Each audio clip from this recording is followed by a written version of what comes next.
Les studios du Figaro, au sommaire aujourd'hui. Le ras-le-bol des agriculteurs est-il toujours d'actualité? Le salon de l'agriculture s'est ouvert ce week-end à Paris. Alban Saint-Joigny, manager pour Backbone Consulting, nous parlera de la façon dont la profession est perçue aujourd'hui par les Français. Élection en Allemagne, à droite toute. Ensuite, la CDU, CSU et l'AfD sont les grands vainqueurs du scrutin de dimanche. Quels enseignements peut-on attirer? Quelles conséquences pour la France aussi? Pierre Clairallet, directeur adjoint des études Le Millénaire, sera notre invité. Enfin, l'actualité marquée ce week-end par deux événements, l'arrestation de Mohamed Amra et l'attaque sanglante de Mulhouse. Ces deux événements sont-elles les mêmes faces d'une même pièce? Nous le demanderons à Eric Delbecq, ancien directeur sûreté de Charlie Hebdo.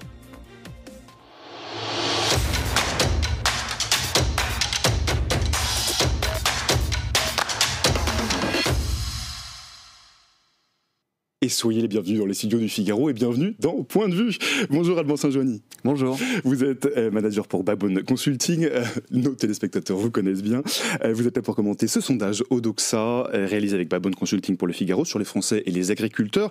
Ça tombe bien, le salon de l'agriculture vient de s'ouvrir samedi à Paris. Et ce constat, les agriculteurs sont toujours aussi aimés par les Français. Oui, absolument. Alors là, on constate que la cote de popularité et d'adoration des Français pour les agriculteurs ne faiblit pas. Ils sont plus de 9 Français sur 10 à avoir une bonne opinion d'eux. Et il y a plusieurs, d'ailleurs, caractéristiques qu'ils emploient à l'égard des Français, que ce soit le courage, l'utilité, le fait qu'ils soient passionnés. On sent que les Français savent et sont très reconnaissants des agriculteurs qui les nourrissent. D'ailleurs, un mot, quand on parle d'agriculteurs, Alban, on parle de quoi exactement? Parce qu'en réalité, ça regroupe plein de réalités différentes. Oui, absolument. Alors ça va, en l'occurrence, dans cette catégorie socio-professionnelle, on inclut le cultivateur de volailles en Dordogne, celui qui va faire pousser les pommes de terre dans ses champs. Alors Emmanuel Macron, le président de la République, s'est rendu au salon samedi, visite plutôt calme par rapport à l'an dernier. L'an dernier, on se rappelle, il avait été bousculé, il avait même fini dans la paille. Ça avait été compliqué pour lui. Cette année, visite plutôt calme, avec une grosse présence policière, il faut le dire. Est-ce qu'il y a un parti politique aujourd'hui qui représente le mieux, ou qui en tout cas dans l'opinion représente le mieux les préoccupations des agriculteurs? Oui, alors absolument. Il y a plusieurs choses qui se passent. On voit que pour la majorité des Français, il n'y a aucun parti, déjà, qui défend véritablement bien les agriculteurs. Mais pour le coup, il y en a un qui tire quand même un peu son épingle du jeu, c'est le Rassemblement national. Ils sont 39% de Français à penser qu'ils les défendent bien. Et donc ça s'explique de plusieurs manières. Alors déjà, donc, historiquement, suffit en fait de regarder un petit peu l'évolution du vote des agriculteurs pour le Rassemblement national depuis 2012. Ils étaient 21% en 2012 à voter pour le Rassemblement national. En 2017, 35% des agriculteurs votaient pour le Rassemblement national. En 2022, c'était entre 35 et 40%. On sent qu'il y a donc un glissement, historique et du traditionnel vote LR vers le Rassemblement national. Il y a plusieurs choses. Déjà, ils ont été très présents lors de la crise l'année dernière. Jordan Bardella s'était positionné véritablement comme un porte-parole de la cause et du mouvement des agriculteurs en colère.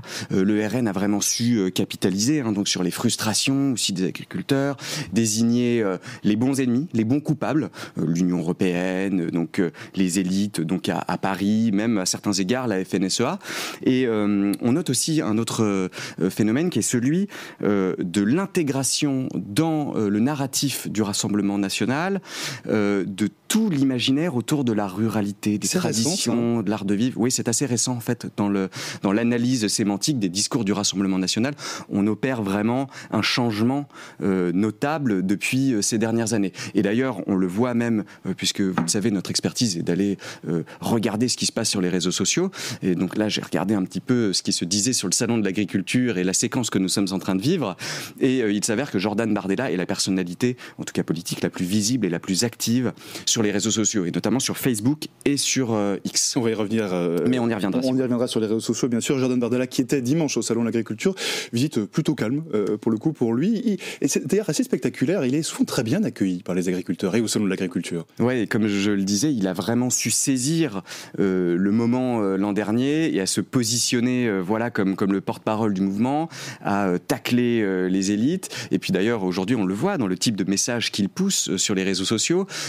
Macron vous ment, malgré la loi d'orientation agricole qui a été votée la semaine dernière, vous n'aurez absolument rien, etc. Et donc, c'est intéressant de voir d'ailleurs ce contraste assez saisissant d'ailleurs avec l'année dernière, où avec ce mouvement des agriculteurs en colère qui avait récolté un nombre de messages hallucinants, c'était quasiment plus de 700 000, si je me rappelle bien.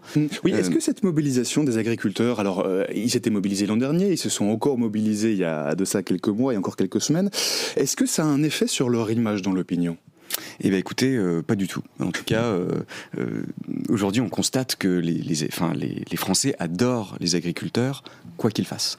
Il y a vraiment d'ailleurs noté un certain nombre de facteurs qu'ils leur attribuent. Les Français les trouvent plus sympathiques, les trouvent plus proches des gens, trouvent qu'ils sont moins râleurs. Oui, c'est un fait.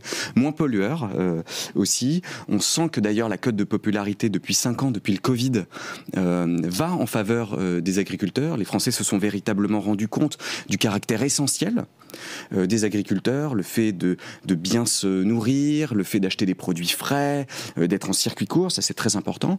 Et surtout, la crise de 2024 a révélé la difficulté du métier d'agriculteur. Donc les Français ont développé une forme d'empathie, je ne dirais pas excessive, mais en tout cas très très forte pour les agriculteurs. En se rendant compte, le métier est très difficile. Ce soutien des Français vis-à-vis des agriculteurs, il est transpartisan. Il n'y a pas de différence à gauche et à droite. Alors, il y a un clivage classique, si on peut dire, entre la droite et la gauche. On va dire que forcément les sympathisants LR et RN ont une très bonne opinion des agriculteurs. Ils sont 49% chez les sympathisants LR à avoir une très bonne opinion, 48% chez les sympathisants du Rassemblement national. On constate que, à contrario, du côté des écologistes, ils sont à 25% d'avoir une très bonne opinion, PS 27% et LFI 22%. Et c'est somme toute assez révélateur de l'appréciation des sensibilités politiques pour les agriculteurs. Et d'ailleurs, historiquement, les agriculteurs ont toujours été plutôt à droite. Les agriculteurs sont bien aimés, c'est ce que révèle votre sondage Backbone Odoxa avec Backbone Consulting pour Le Figaro. Ils sont bien aimés au point, et c'est intéressant, Alban Saint-Joigny, de renvoyer les enjeux écologiques au deuxième plan. Oui, alors absolument. C'est une des choses aussi qui est assez intéressante dans le sondage, c'est de se dire que 58% des Français veulent un allègement des normes environnementales et sanitaires pour les agriculteurs. Les Français ont l'impression, déjà, il y a deux choses. La première, c'est que ces normes les empêchent de travailler. On sait que ils sont très durs au mal, ils se donnent beaucoup d'efforts pour justement nourrir les Français. Donc la première des choses, c'est que les Français considèrent que toutes ces normes les empêchent. La deuxième des choses, c'est que les Français préfèrent la compétitivité agricole aux enjeux environnementaux. Et ça, c'est assez frappant puisqu'on voit que les enjeux environnementaux sont un peu en ce moment relayés au second plan. Oui, mais vraiment, et c'est pas que dans l'esprit des Français, c'est à tous les niveaux. Oui, c'est moins une préoccupation aujourd'hui. Vous savez, c'est cette fameuse maxime, on est plus intéressé par la fin du mois que la fin du monde. Oui, ça s'est particulièrement révélé, et vous le disiez, mais la récente loi d'orientation agricole, elle n'a pas fait grand débat dans l'opinion.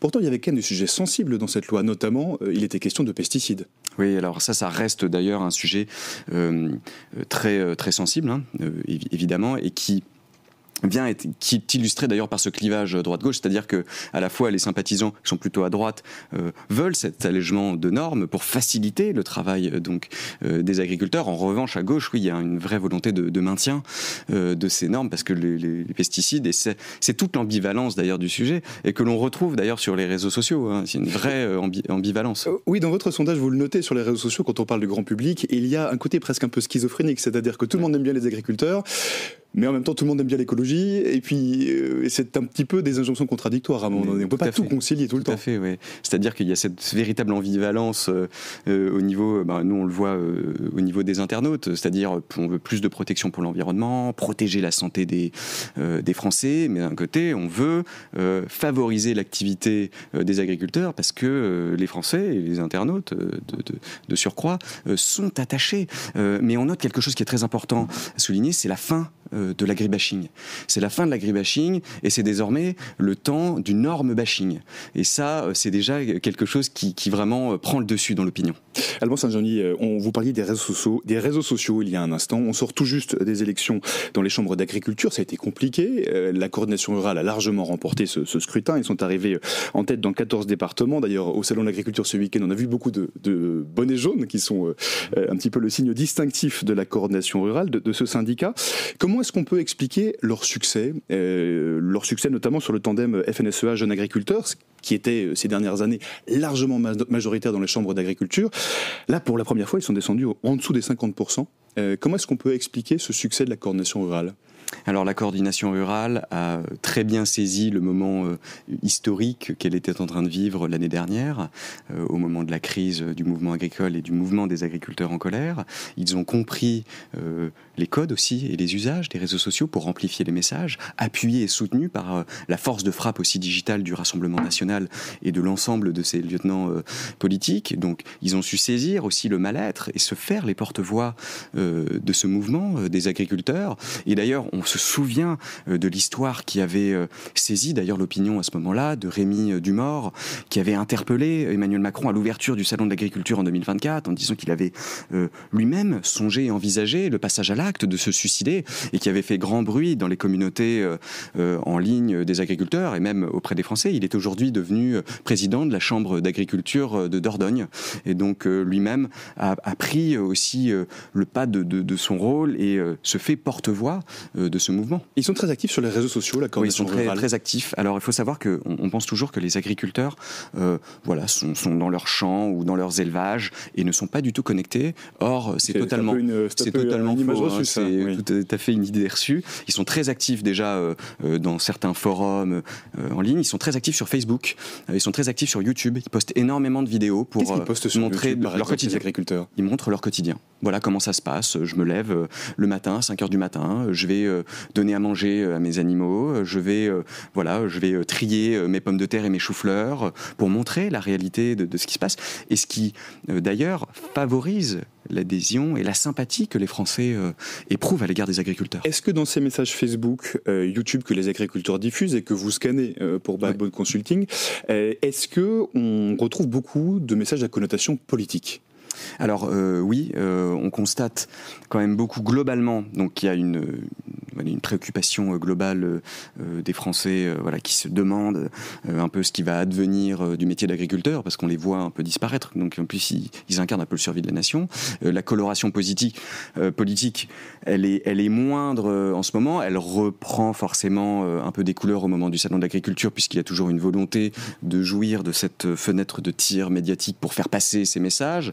Et donc on voit toujours, d'ailleurs quand j'ai regardé l'analyse un peu des messages là en ce moment au Salon de l'agriculture, on constate que sur le top 10 des influenceurs qui se sont le plus exprimés là dans le cadre de ces 2 premiers jours autour du hashtag SIA 2025, ce sont plutôt des personnalités de droite et d'extrême droite qui accaparent le narratif. Donc évidemment il y a cette coordination rurale qui est très active, qui est très forte, qui pousse ces messages pour justement tenter d'étouffer aussi le narratif du gouvernement, des autres partis politiques qui sont d'ailleurs totalement absents. La gauche, dans son ensemble, d'ailleurs que ce soit tous les acteurs du nouveau Front populaire, n'ont pas posté, en tout cas ne préemptent pas ce discours-là, n'investissent pas ce narratif, comme peut le faire d'ailleurs si bien le Rassemblement national. Je parlais des élections à la Chambre d'agriculture. Il y a plusieurs de ces élections dans plusieurs départements qui sont contestées toujours aujourd'hui entre le tandem FNSEA Jeunes Agriculteurs et la coordination rurale. Est-ce que cette bataille, entre guillemets, pour les chambres d'agriculture, on la retrouve aussi sur les réseaux sociaux, cette opposition entre syndicats agricoles ? Alors oui, elle est, en fait, si vous voulez, la coordination rurale a tout à fait compris le rôle des réseaux sociaux et continuent d'en investir les codes et les usages, que ce soit dans des actions coup de poing qu'ils vont filmer, qu'ils vont diffuser sur X, sur TikTok. Et on l'a encore vu un peu ce week-end au Salon de l'Agriculture. Sur Facebook, exactement. D'ailleurs, c'est la seule action un peu notable, c'est celle d'un membre de la coordination rurale qui essaie d'interpeller d'ailleurs le président Emmanuel Macron et qui se fait bloquer par des CRS. Et on sait aussi qu'ils adorent aussi avec les camions de purin déverser devant la préfecture d'Agen, qui est l'une de leurs lubies et de leurs actions qu'ils cherchent. Alors, après, que ce soit les jeunes agriculteurs et la FNSEA, ils sont moins actifs. Ils saisissent aussi, bien évidemment, l'usage et l'importance de vouloir tenter de capter l'attention de l'opinion à travers les réseaux sociaux, mais sont moins actifs que la coordination rurale. C'est pas la même méthode, c'est pas les mêmes approches. Non, c'est pas une approche beaucoup plus institutionnelle, plus froide, où donc le patron de la FNSEA s'exprime largement sur X, sur LinkedIn, etc. Il a aussi compris qu'il fallait s'exprimer. Là, c'était des canaux d'expression aussi privilégiés pour toucher des cibles. Mais on sent que les usages sont moins maîtrisés.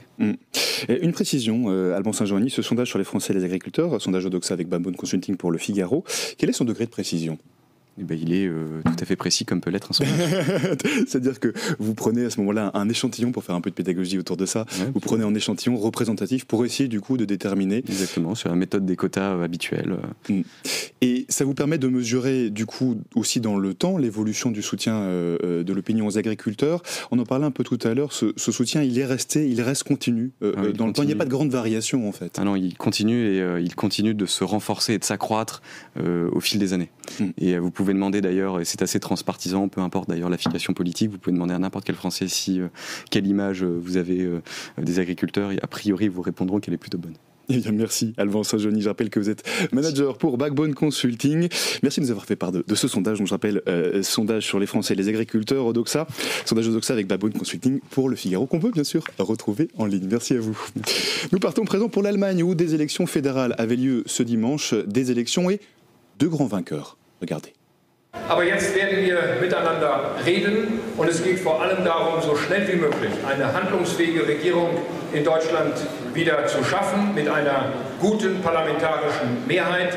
Denn, liebe Freundinnen und Freunde, die Welt da draußen wartet nicht auf uns. Und sie wartet auch nicht auf langatmige Koalitionsgespräche und Verhandlungen. Wir müssen jetzt wieder schnell handlungsfähig werden, damit wir im Inneren das Richtige tun können, dass wir in Europa wieder präsent sind, dass auf der Welt wahrgenommen wird, Deutschland wird wieder zuverlässig regiert. Und dafür wir konnten unser Ergebnis innerhalb von 3 Jahren seit den letzten Bundestagswahlen verdoppeln. Und das ist ein wahnsinniger Erfolg in Anbetracht dessen, dass unsere Partei erst 12 Jahre alt ist. Also das hat noch nie jemand in Europa hingelegt, in der kurzen Zeit sich zu einer Volkspartei zu etablieren. Wir sind Volkspartei, wir sind stabil, zweitstärkste Kraft in Deutschland. L'Allemagne a-t-elle mis la droite à barre toute ce dimanche? Bonjour Pierre Clerlet. Bonjour. Merci d'être avec nous. Vous êtes le directeur adjoint des études Le Millénaire. Vous vivez à Munich. Vous êtes originaire d'ailleurs de Munich, je crois. Les élections allemandes anticipées ont donc accouché de deux grands vainqueurs. La CDU, l'ancien parti d'Angela Merkel, associé à la CSU en Bavière, et l'AfD, c'est-à-dire l'extrême droite allemande. Friedrich Merz, le leader de la CDU, devrait a priori donc être le prochain chancelier allemand. Cela dit, sa coalition risque d'être assez fragile. Ah, c'est le moins qu'on puisse dire, parce qu'aujourd'hui, au vu du Bundestag qu'on a, on a très peu de choix en fait devant nous. En fait, la CDU-CSU, donc le parti frère, la CSU bavaroise, c'est 33% des sièges du Bundestag. Il faut 50%, c'est pas assez. Donc la solution qui coulerait de source, ce serait on va voir vers l'AfD qui contrôle 24% des sièges. Donc là, on aurait plus de 50%, mais il y a un cordon sanitaire qui est vivace en Allemagne pour des raisons historiques qu'on connaît tous évidemment, et donc Friedrich Merz ne veut pas en fait parler à l'AfD. En fait, il se rapproche idéologiquement. En fait, il parle sur des thèmes de sécurité ou d'immigration qui sont proches de l'AfD, mais il ne veut pas en fait participer avec eux à un gouvernement, à une coalition. Alors pour autant, Friedrich Merz, il était allé sur le terrain de l'AfD ces derniers mois, peut-être pour essayer de récupérer certains de ses électeurs, en votant notamment conjointement avec l'extrême droite sur l'immigration. Oui. Ça ne semble pas vraiment lui avoir profité. Ça lui a profité à moitié en fait, mais ça a été très...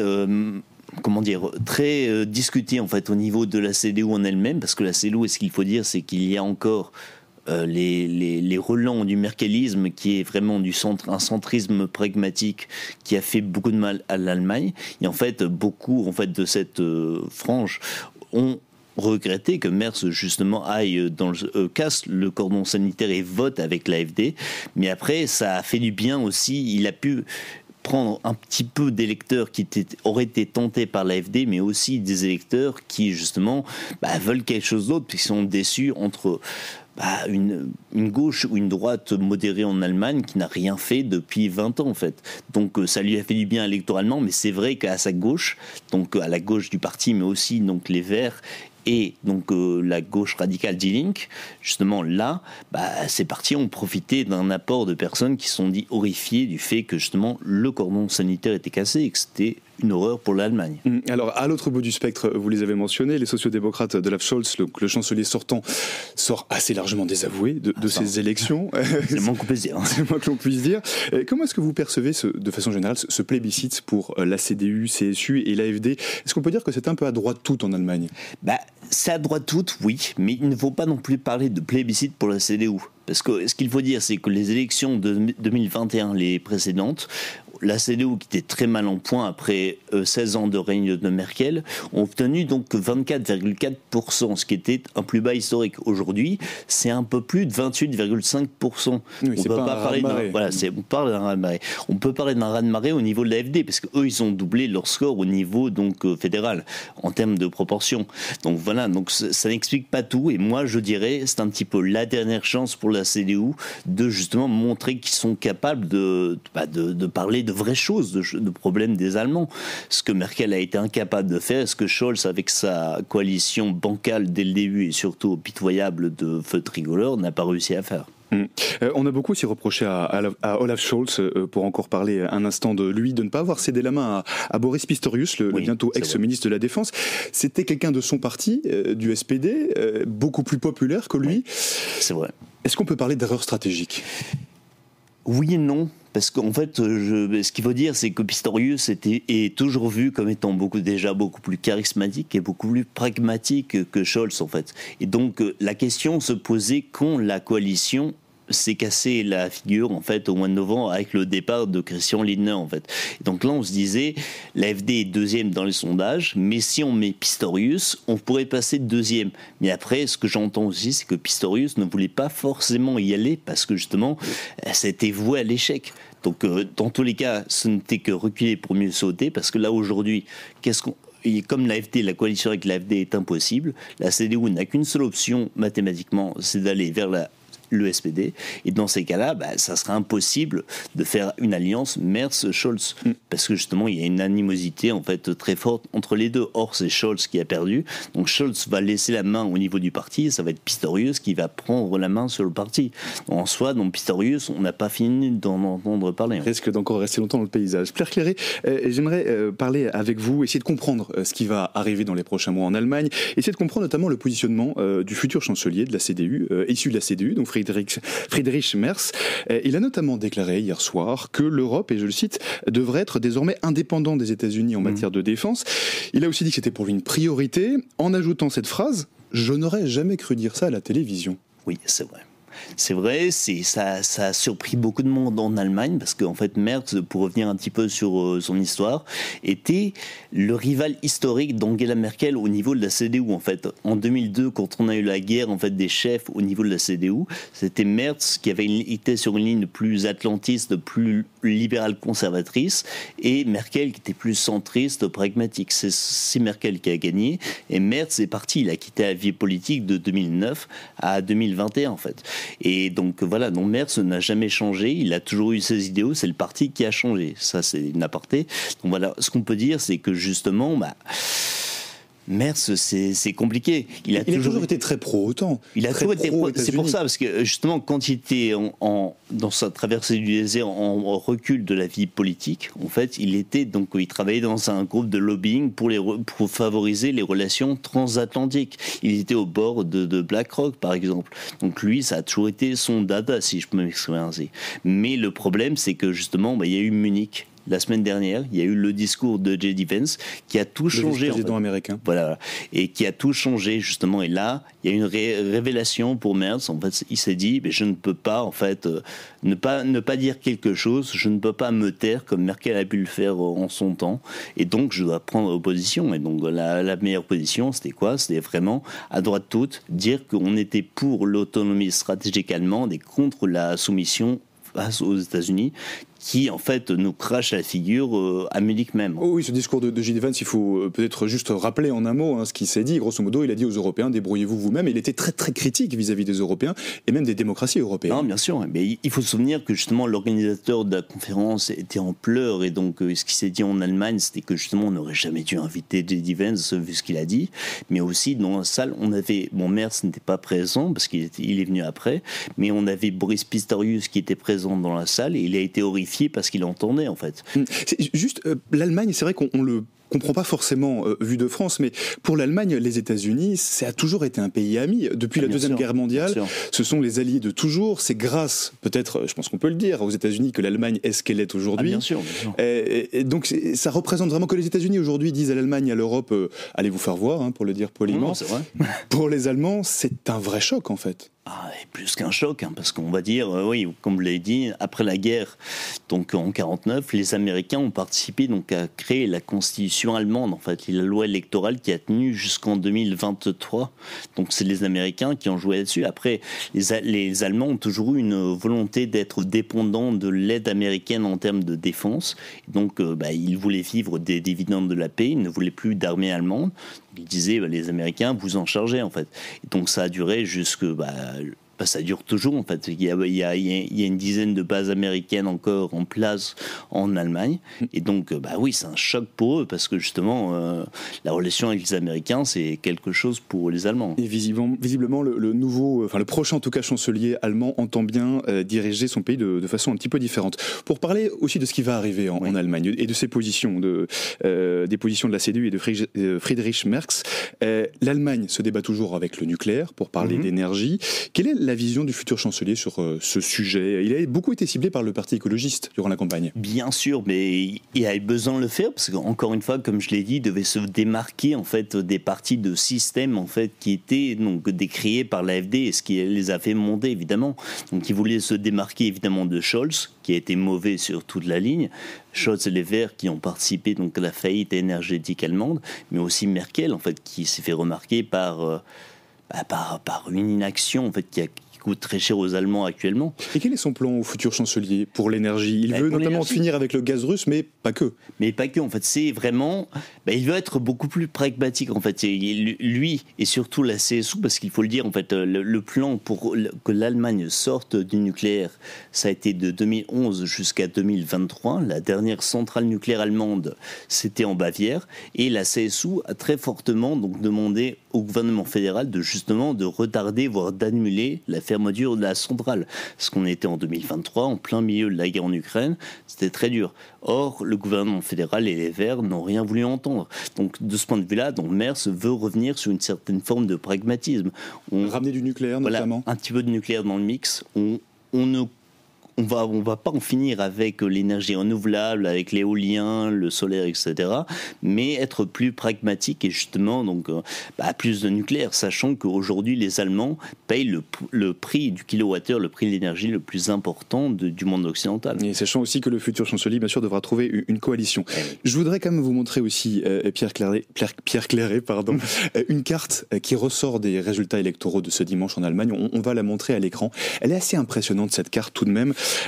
On voit grosso modo le parti arriver en tête, en tout cas pour les Länder où il y avait un scrutin majoritaire. On voit grosso modo à gauche de la carte, on peut voir que c'est majoritairement plutôt une couleur politique. À droite l'autre, on a en fait grosso modo à l'ouest la CDU, à l'est l'AfD.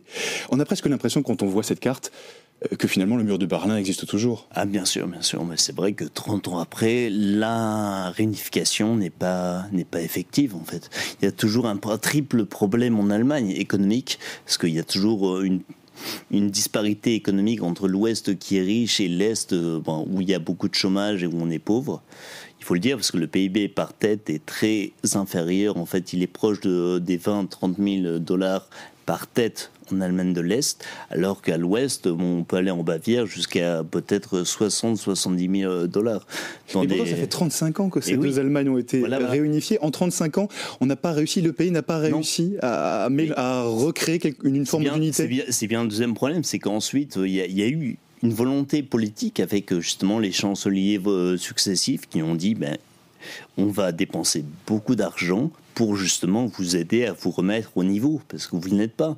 Là, les Allemands de l'Est ont dit génial, on va le faire. C'est pour ça, avant, ils votaient majoritairement pour le SPD. Mais en fait, ils se sont sentis trahis. Trahis, pourquoi ? Parce qu'il n'y a pas eu de remontée. En fait, il y a toujours des problèmes sociaux importants. Et justement, ils sont ce qu'on appelle en Allemagne l'ostalgie. En fait, c'est la nostalgie de l'Allemagne de l'Est. Quand l'État s'occupait de tout, qu'il n'y avait pas de chômage, que justement l'économie était donc globalisée, l'État s'en occupait, ils n'avaient pas de problème. Aujourd'hui, ils en ont. Donc là, ils en veulent beaucoup aux gouvernements successifs, SPD comme CDU. C'est pour ça qu'aujourd'hui, on voit une fracture claire. Et dans des régions comme la Thuringe, comme la Saxe, par exemple, on vote AfD à plus de 40% hier soir. Donc le facteur économique qui joue, si je vous comprends bien, pour expliquer cette partition et pour expliquer aussi le vote en Allemagne pour l'extrême droite, alors que vous l'avez dit, c'est un pays où il y a une histoire particulière, quand même, une relation particulière avec l'extrême droite. Est-ce qu'il n'y a que des raisons économiques qui expliquent ce vote et cette partition ?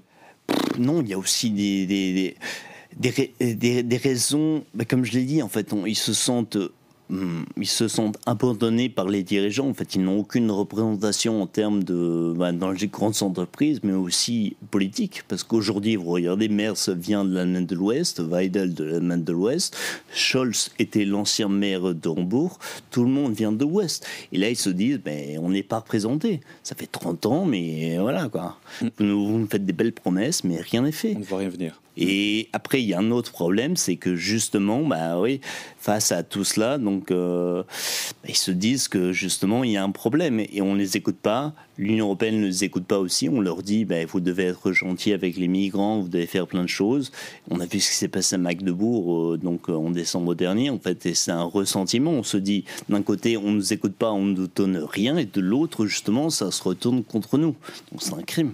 Pierre Claret, parlons aussi de l'AfD, de l'extrême droite. On n'a pas encore beaucoup parlé. Un mot notamment sur Alice Weidel, la leader de l'AfD. Elle a mené une campagne assez radicale qui visiblement a fonctionné, en tout cas à l'est de l'Allemagne. Elle double son score au niveau national par rapport aux dernières élections de 2021. D'où viennent ces nouveaux électeurs, est-ce qu'on sait ? Alors, il y a déjà une base très forte à l'Est, comme on l'a vu sur le graphique que vous avez montré. On vient oui, ensuite, il y a justement des déçus de la droite traditionnelle, parce que, comme je l'ai dit, le règne Merkel, ça a duré 16 ans. Elle a installé, c'est elle qui a pris la décision d'en finir avec le nucléaire. Et aujourd'hui, si en 2022, par exemple, on a eu 6,9% d'inflation en Allemagne, c'est à cause d'elle. Après, Merkel, elle est vue comme quelqu'un qui c'est une immobiliste, c'est quelqu'un qui justement a privilégié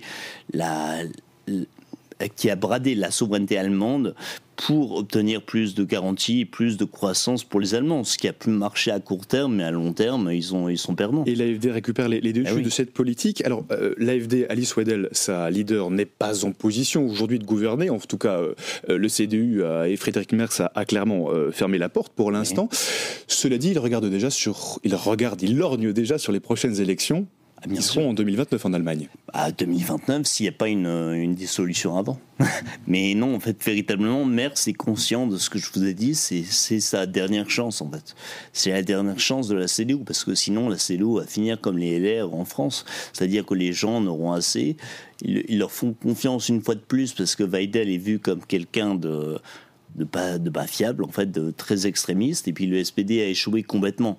Donc évidemment, on leur a fait confiance là. Mais si Merz échoue, c'est justement, il doit faire trop de compromis, parce qu'on parle beaucoup, la droite a gagné, le programme de Merz, c'est ça, ça et ça. Mais le problème, c'est qu'encore une fois, il y a le compromis à l'allemande. Et donc là, il devra gouverner avec le SPD. Et dans ces cas-là, ça veut dire quoi ? Avec les sociodémocrates qui étaient avant au pouvoir. Voilà. Et donc là, ça va être dur. Et donc c'est pour ça que vous me posez des questions sur sa vue sur le nucléaire. Je peux vous parler de sa vue sur le nucléaire. Mais après, le problème, c'est que aussi le nucléaire, c'est quelque chose de vraiment touchy en Allemagne, en fait. Donc en soi, s'il y a discussion avec le SPD, en fait, il y aura évidemment la question du nucléaire qui viendra sur la table. Et donc, dans ces cas-là, Merz va devoir se compromettre et va devoir trahir ses promesses. Est-ce qu'il y a une possibilité que les Verts reviennent dans un gouvernement CDU-CSU ? Le problème, c'est que déjà, d'une part, Merz n'en veut pas, parce qu'en fait, il a vu que la coalition à 3... donc en feu tricolore n'a pas marché parce que justement il y a trop de disparités et les partis déjà dès le début ne pouvaient pas s'entendre entre les libéraux sur l'économie et donc le SPD, les Verts qui sont très à gauche sur beaucoup de points. Alors il n'en veut pas. Le problème donc ça sera mathématiquement il n'y a que le SPD que ça pourrait marcher.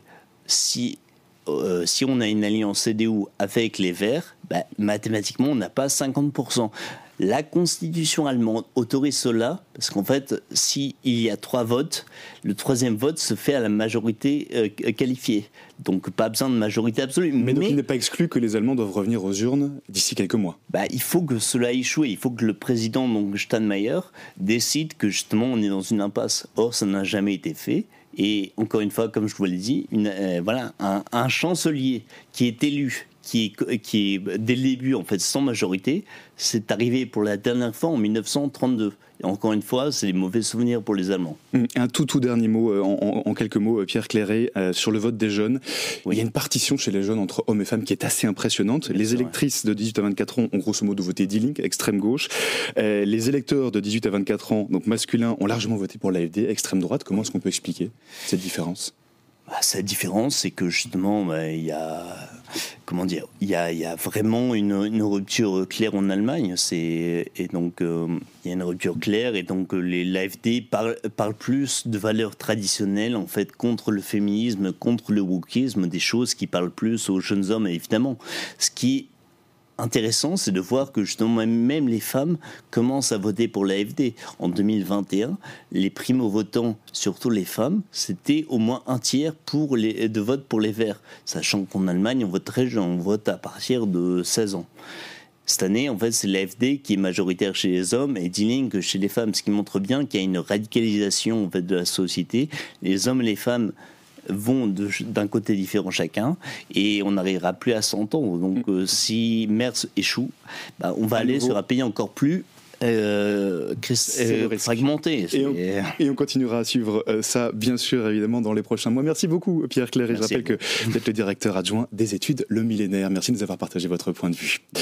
Un mort et plusieurs policiers blessés, c'est le bilan de l'attaque de ce week-end à Mulhouse. Deux suspects originaires d'Algérie étaient sous obligation de quitter le territoire et en attente de plusieurs jugements. Écoutez à ce sujet Bruno Rataillot, le ministre de l'Intérieur.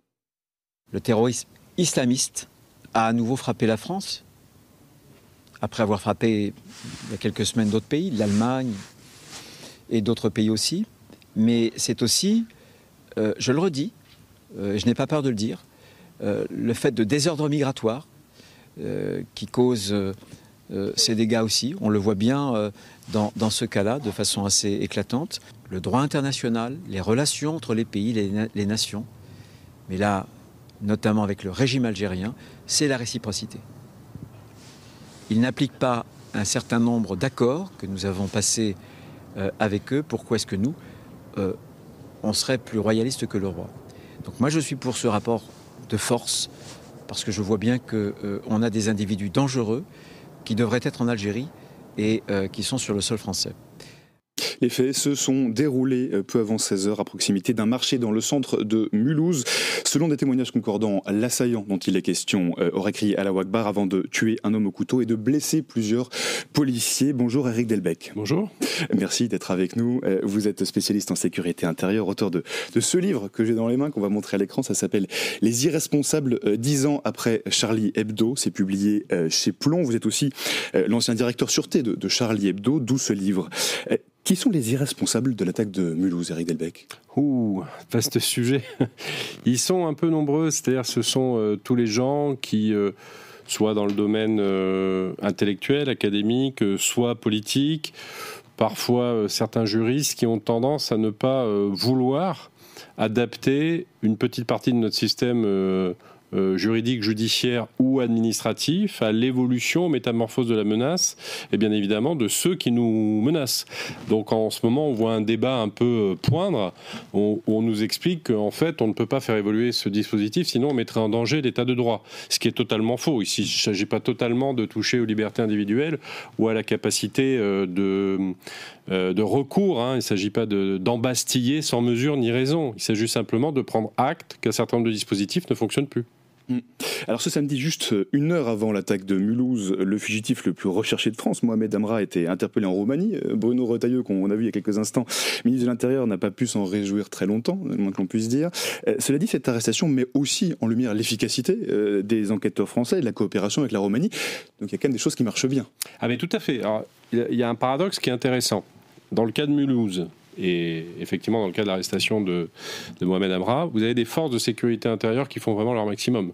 On a parlé de l'acharnement des enquêteurs pour trouver Amra, ce qui est tout à fait vrai, un travail d'une très très grande qualité, mais on peut aussi parler des policiers municipaux qui se sont comportés avec grand courage à Mulhouse, qui, d'après déclaration du ministre de l'Intérieur, n'ont pas fait usage de leur arme à feu justement pour ne pas faire de blessés, et donc maîtriser physiquement et avec un autre type d'armement l'assaillant. Donc on se dit c'est quand même incroyable d'avoir des forces de sécurité aussi dévouées, et d'avoir un cadre global administratif et pénal, voire idéologique, qui les empêche d'agir. Parce que quelle est l'autre leçon dans l'affaire Amra? C'est qu'au départ, on s'est rendu compte que les prisons n'étaient pas étanches, que quelqu'un qui était à l'intérieur faisait son business comme s'il était à l'extérieur. Donc là encore, vulnérabilité, c'est quoi notre système carcéral aujourd'hui? Oui, il s'était évadé, Mohamed Amra, il y a 9 mois, avec l'aide d'un commando lourdement armé, un payage. Enfin, c'était quelque chose qui avait été effectivement coordonné, préparé à l'avance. Voilà, rappelez-vous du rapport de l'inspection de la justice à l'époque, nous disant alors, la main droite ne parle pas à la main gauche, donc en fait les magistrats, les enquêteurs, le milieu pénitentiaire, on n'avait pas tous les mêmes informations sur la dangerosité du personnage. Donc y compris pour les forces de sécurité intérieure, c'est totalement frustrant. Mais comment se fait-il alors que cette efficacité qu'on peut avoir quand on recherche un suspect, Mohamed Amra arrêté en Roumanie, vous l'avez dit, un travail extraordinaire des enquêteurs, coopération internationale, comment se fait-il que cette efficacité qu'on a d'un côté, on ne puisse pas l'avoir pour prévenir des attaques sur notre sol? Parce que dans un cas, c'est l'intervention, c'est le moment de la crise. Et quand on est dans le moment de la crise, on est très très bon parce que nos forces de sécurité sont exceptionnelles. Donc si vous avez un attentat, qu'il faut réagir à l'attentat, qu'il faut intervenir, se saisir des suspects, il n'y a aucune difficulté. Quand il faut traquer un homme, et on a toute la légitimité de le faire, et on a le cadre pour le faire, et on a une coopération internationale qui marche bien, il n'y a pas trop de difficultés en fait. La question, c'est que quand on est dans l'anticipation et la prévention, se pose un certain nombre de questions, très idéologiques et ensuite juridiques, et donnons l'exemple. Par exemple, dans le cas des OQTF, des obligations de quitter le territoire français. Alors, ce n'est pas le cas de toutes les personnes sous OQTF, donc, dont une partie sont des gens qui ne posent pas de difficultés pour notre sécurité. Mais les gens qui sont sous OQTF et qui, par ailleurs, sont connus de la justice, dont on sait qu'elles sont dangereuses, voire qu'elles ont été condamnées, même simplement pour apologie du terrorisme, c'est pas simplement, c'est déjà très dangereux, quelqu'un qui en est pour ça. Bien évidemment que si on compte simplement sur le volontariat pour que dans les 30 jours impartis, ils quittent le territoire national, c'est quand même un angélisme assez exterminateur, comme aurait dit Alain Gérard Slama. Donc c'est vraiment, c'est pas tenable de continuer à dénier le réel lié à la sécurité intérieure de cette manière-là, de la même façon, quand aujourd'hui on ne peut même pas aborder le thème de la rétention administrative ou de la rétention de sûreté, pas du tout pour dire qu'il faut condamner doublement les gens, mais que peut-être, étant donné leur niveau de dangerosité, on doit prendre des mesures, si vous voulez, c'est assez effrayant, comme si la personne qui était condamnée pour terrorisme islamiste, quand elle sortait de la prison, elle était miraculeusement pas dangereuse, alors qu'on sait que son niveau de radicalisation idéologique est le même que lorsqu'elle est entrée en prison. Vous le disiez tout à l'heure, de nombreux responsables politiques finalement n'ont pas pris au sérieux l'ampleur de la menace. On a eu Charlie Hebdo, on a eu les attaques de l'Hypercacher, on a eu de nombreuses attaques sur le sol français. Il n'y a pas eu une prise de conscience suffisante des enjeux ? En tout cas, la prise de conscience n'existe pas chez certains et ça leur permet de bloquer le dispositif politique et parlementaire. Je rappelle que LFI a proposé d'abroger le délit d'apologie du terrorisme. Donc ça dit bien quelque chose quand même de très factuel sur le fait que c'est compliqué toute réforme sur le droit. Et puis vous avez dans la galaxie administrative un certain nombre de gens qui s'y opposent. Je ne parle même pas sur un certain nombre de sujets comme l'immigration, y compris quand on veut en parler de manière dépassionnée, non pas historique, dans le monde associatif. On l'a assez vu avec ce qu'en dit la Cour de compte et plusieurs autres instances ou observatoires, que le débat n'est plus en efficacité. Le débat, il est en idéologie. Donc effectivement, dans la sphère associative, politique, intellectuelle, académique, il y a des gens qui s'entêtent à freiner le dispositif. Alors si on parle de politique, parlons de Bruno Retailleau, oui, ministre de l'Intérieur. Il s'est rendu à Mulhouse ce week-end pour saluer l'action des forces de l'ordre, vous l'avez dit tout à l'heure, qui ont agi de manière exceptionnelle, en évitant d'avoir recours à leurs armes pour immobiliser le suspect. Bruno Retailleau, il a pointé la responsabilité de l'Algérie parce que le suspect était sous OQTF. Est-ce que pour vous, c'est à juste titre ? Ah oui, bien sûr. Enfin, ça fait des années quand même qu'on a des difficultés avec l'Algérie. C'est pour ça que dans la guerre sémantique entre Bruno Retailleau et notre ministre des Affaires étrangères, bien évidemment, moi je pense qu'il y en a un qui a objectivement raison et l'autre qui est totalement dans le rêve.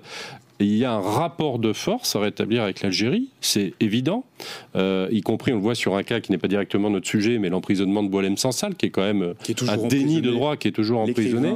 C'est absolument scandaleux. Et on voit bien comment le gouvernement algérien manie cette affaire, avec un homme qui est citoyen français dorénavant, hein, on le rappelle quand même. Et puis un ministre des Affaires étrangères qui nous parle d'une situation de crise avec l'Algérie. Une crise, c'est censé être un moment difficile, temporaire. C'est pas une situation de crise. Ça fait des années qu'on a des difficultés et qu'on a un vent froid, un vent chaud. Et puis je rappelle quand même l'affaire des influenceurs algériens, dont on voit bien que ça ne préoccupe pas beaucoup Alger, ou qu'ils regardent ça un petit peu avec un sourire du coin des lèvres. Donc oui, il y a une question de rapport de force, c'est évident. Et quand Bruno Retailleau estime qu'il faudrait revenir sur les accords de 1968 avec l'Algérie, sur les accords de 2007, vous partagez son point de vue ? Oui, parce que ça me paraît raisonnable. Il ne s'agit pas, encore une fois, moi je fais la chasse à la perspective idéologique sur les questions de sécurité intérieure. Donc quand on voit qu'il y a un problème de rapport de force, bien évidemment, si vous voulez rétablir le rapport de force, ça veut dire qu'il faut avoir des instruments, il faut avoir une stratégie, il faut avoir des outils. Donc ces éléments-là sont une partie de notre panoplie pour établir un rapport de force qui nous soit plus favorable. C'est de la pure réelle politique. Je voudrais vous faire rebondir sur les propos d'Hubert Bonneau, le patron de la gendarmerie nationale. Il disait, et avant l'attaque de Mulhouse de ce week-end, il disait craindre un conflit armé sur le sol français. Alors, il disait pas exactement ça, parce qu'on a vu partir une petite polémique sur le sujet qui travestissait assez les propos qu'il avait tenus dans son courrier au commandeur.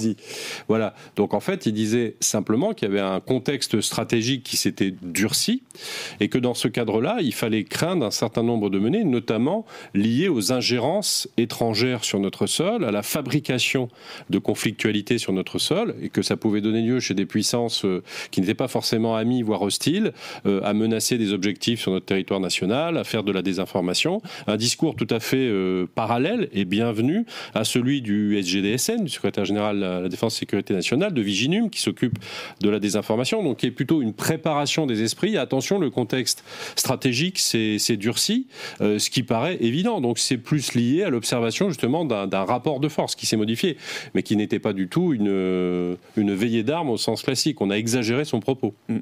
Si on prend les choses de point de vue pragmatique, Eric Delbecq, et c'est ce que vous nous dites, en tout cas ce que vous essayez de détailler d'un point de vue sécuritaire. Est-ce qu'il y a pour vous un problème dans le suivi des personnes fichées en France aujourd'hui ? Alors, tout dépend desquels on parle. C'est-à-dire les gens qui sont sur ce que la DGSI appelle le haut du spectre, donc qui ont été condamnés ou qui peuvent faire des attentats très violents, avec un grand nombre de victimes, avec de l'armement lourd, ils surveillent ça de très près. Donc de ce point de vue-là, il n'y a aucun reproche à leur faire. Ce qui nous pose problème, c'est encore une fois, même si la formule est assez étonnante, mais le bas du spectre. C'est-à-dire quelqu'un de radicalisé, si on parle en précision du djihadisme, qui est capable, un beau matin, de prendre un couteau, un tournevis, que sais-je, comme arme blanche, et de se pointer dans la rue pour agresser des passants ou des policiers municipaux, ou la police nationale, ou qui on veut, ou des pompiers, ou des médecins, peu importe. Et là, effectivement, le nombre nous pose problème. Parce que ce sont des centaines de personnes, potentiellement, qui sont capables de faire ça. Donc, en revanche, ce qu'on pourrait faire très concrètement, c'est deux types de choses. Des mesures nous permettant de venir à bout de certains écosystèmes séparatistes. C'est bien qu'il y a des pans de notre territoire qui nous échappent très largement. Et deuxièmement, effectivement, avoir peut-être une perspective un peu différente sur la rétention de sûreté, sur la rétention administrative, sur le cas de certains OQTF, en tout cas ceux qui sont condamnés et ceux qui sont connus comme étant potentiellement dangereux, et faire cheminer de concert dangerosité et enfermement, voire incarcération. Aujourd'hui, on ne peut plus expliquer aux Français que des gens dangereux ne soient pas empêchés de nuire. C'est ça notre sujet. Alors ça semble poser un problème idéologique, moral et psychologique grave à certaines personnes. Moi, je me mets du côté des victimes. Comment va-t-on leur expliquer que des gens dont on sait qu'ils sont objectivement dangereux parce qu'ils l'ont prouvé, on ne prendrait pas des mesures de précaution. Ça n'empêche pas d'ailleurs de travailler la réinsertion, parce que la réinsertion dans notre système, elle est tout aussi fragile, la probation est fragile, tout autant que l'enfermement. Donc c'est pas une question de prévention, sanction, réinsertion, il faudrait faire un choix. Il faut marcher en avant avec tout ça de manière extrêmement réaliste, et parfois, oui, il faut durcir un dispositif. Et par ailleurs, quand on parle de personnes dangereuses, Eric Delbecq, on ne parle pas forcément uniquement de personnes qui passent à l'acte, pour dire les choses. Quand on parle d'état de la menace djihadiste, ce ne sont pas que les passages à l'acte qui comptent. Non, c'est-à-dire des gens comme nos amis influenceurs algériens qui disent il faut tuer d'autres personnes, passent pas à l'acte, mais bien évidemment, ils encouragent au passage à l'acte. C'est typiquement le cas qu'on peut viser, comme j'ai eu l'occasion de le dire souvent, comme c'est Frioui qui a poussé la main qui a tué Samuel Paty. Bien évidemment que ces gens-là sont très dangereux. Et au jour d'aujourd'hui, il faut les considérer comme étant très dangereux, même s'ils ne tiennent pas l'arme qui produit l'assassinat. Pour aller un petit peu au-delà, on parle du travail des services de renseignement, on parle des politiques et des tabous qui peuvent encore rester sur ces sujets. Dans votre livre, vous élargissez aussi le propos. Vous parlez de combat idéologique, de réarmer moralement la société. C'est un petit peu un combat civilisationnel ? Ah oui, totalement. C'est un combat citoyen. Et puis, c'est le fait de sortir d'une atmosphère intellectuelle qui est totalement incroyable, surréaliste, consistant à penser que lorsque une menace s'exprime, la bienséance, l'humanisme, la bonne volonté, la bienveillance à l'égard d'autrui ferait qu'il ne faut pas sévir. Si, quand on est attaqué, on sévit. Il faut le faire avec mesure. Et ce combat-là est compliqué. Plus, je le redis, un idéologiquement correct qui fait qu'aujourd'hui, si vous dites on a un problème avec l'islamisme, on vous fera un procès comme un certain rapport au niveau européen qui dit que la France traite mal les Français de confession musulmane. Pas du tout. Il faut faire clairement le distinguo. Ça, c'est un de nos pires problèmes.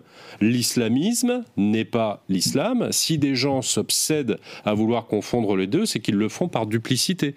Donc oui, il y a un combat idéologique de réarmement moral, mais de réarmement intellectuel, c'est-à-dire penser convenablement, ne pas faire d'amalgame. La raison a ses lois. Je voudrais encore vous interroger, Eric Delbecq, sur ce que disait Sophie Primas, la porte-parole du gouvernement, un son de cloche un petit peu différent de Bruno Retailleau, qui a aussi réagi ce week-end après l'attaque de Mulhouse. Sophie Primas qui a un peu temporisé en disant qu'il faudrait peut-être changer la loi, mais peut-être pas une nouvelle loi immigration. Elle évoque l'idée notamment de faire passer le temps de rétention le temps de détention, en centre de rétention de 90 à 120 jours. Pour le coup, c'est concret. C'est intéressant ou pas ? Oui, c'est concret, c'est intéressant. Moi, je pense de toute façon qu'il ne faut pas avoir une idée toute faite. Encore une fois, ce à quoi j'appelle, c'est qu'on puisse raisonner sans œillère idéologique et prendre des décisions qui s'imposent. Après, dans le détail, est-ce que quelques jours de plus, c'est mieux ?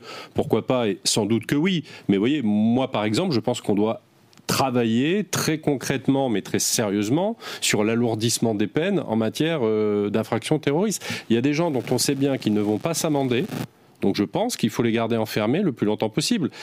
Parallèlement, on peut essayer un travail de réinsertion, il faut le faire et se mettre toutes les chances de notre côté, mais les exemples du passé nous montrent que l'enfermement, c'est jusqu'à présent notre seule possibilité, parce que la déradicalisation ne marche pas. Et si on va trop loin, on est davantage dans le viol mental que dans la déradicalisation. Donc prenons acte de ce que nous constatons. Éric Delbecq, vous êtes l'ancien directeur sûreté de Charlie Hebdo, je l'ai dit. Après 2015. Rien retenu ? On n'a rien retenu de ce qui s'est passé avec Charlie Hebdo ? Alors, on n'a pas rien retenu. Je pense que c'est une question de public. Je pense que les Français ont globalement très bien retenu. Je pense que les professionnels de la sécurité intérieure ont retenu beaucoup de choses et ont appris énormément, notamment dans les services de renseignement.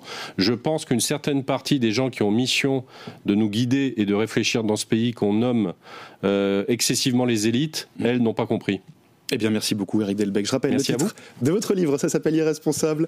C'est paru chez Plomb. Les irresponsables, disons, après Charlie Hebdo. Merci encore de nous avoir partagé votre point de vue. Et merci à vous de nous avoir suivis. Un grand merci à toute l'équipe en charge de la préparation de l'émission, ainsi qu'à toutes celles qui étaient derrière la régie. Vous pourrez retrouver cette émission en replay d'ici quelques minutes sur le site du Figaro. Et d'ici là, l'actualité continue, bien sûr, sur lefigaro.fr. Bonne journée.